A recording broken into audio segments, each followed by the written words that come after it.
What's the deal? What's up with you today? We're back at it again. We're talking about holding that conversation about getting to the money and having money for the mission. And if you want to know the secret to making $100,000 or six-figure income in lawn care business, it's not about how you cut grass. It's gonna be about your customer service skills and how you're able to build relationships with the people that you come across on a daily basis. The customer service is what allows you to think that you cannot raise your prices, but you'll be surprised about how easy it is to raise your prices when you have loyal customers, and you build that through relationship building. And it starts from the very beginning. When I say it starts from the beginning, I'm talking about when you greet your customer. You got to approach your customers with a smile on your face. I know it's tough. I know it's hard, man. I've been there, but with years of sales experience under my belt, the one thing that I found out is that a situation can totally change just depending on what your mindset is and your attitude, whether you're greeting your customers with a smile. You got to think when they come in and see you, when they come up to you and they want you to cut their yard, 9 times out of 10, they already got a problem that they're dealing with, right? So that smile tends to break the ice, man. We got to do a better job of being personable when we first meet our customers. That's step number one. Number two, in relationship building, is the reason why they are so successful and make that amount of money is because what they do, they listen first. They listen to what the customer has going on in their yard. They're asking short questions, but they're also listening for the response. Not just when a customer comes up to you, like I said, they're already upset and they ask you to cut their yard. We need to have the mindset that we see more than just grass cutting going on. We maybe see some hedges that need to be trimmed, things like that. But if you're not greeting your customers, if you're not listening to what they have going on in their yard, then guess what? Not asking the right questions also counts.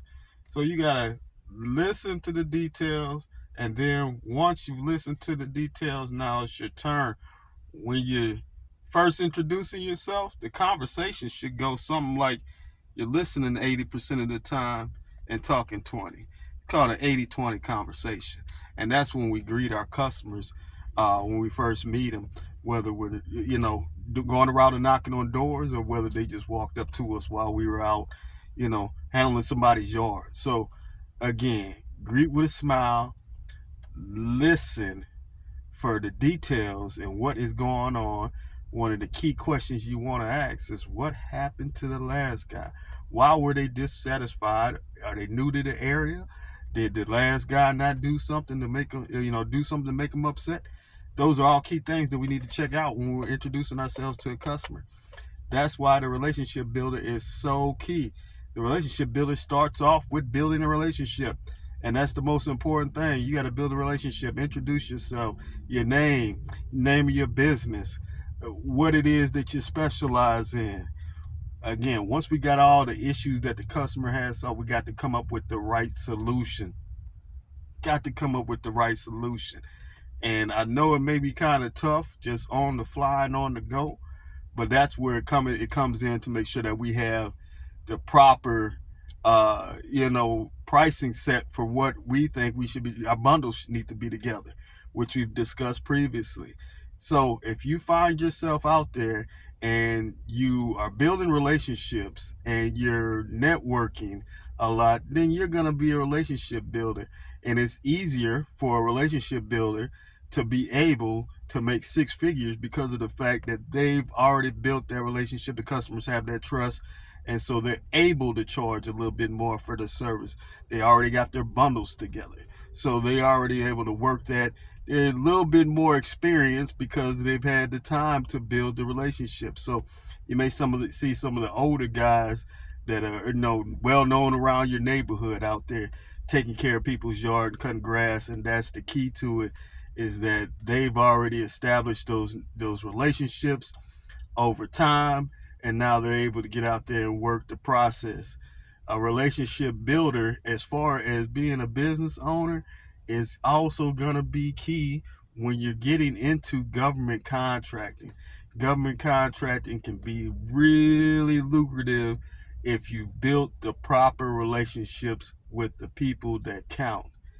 And now, like I said, once we listen to the scope of the work that we need to complete with whatever customer, whether it's a business customer, whether it's a just a regular consumer that we're cutting their house and doing that, taking care of that for them. We got to listen to what the issue is, be able to solve the problem that they have. And the most important thing when you are doing this is to make sure you ask for referrals, and ask for referrals early. Don't wait till the last minute to get out there and say, hey, do you have anybody else that that may want the yard cut? That's not even the approach that we need to take.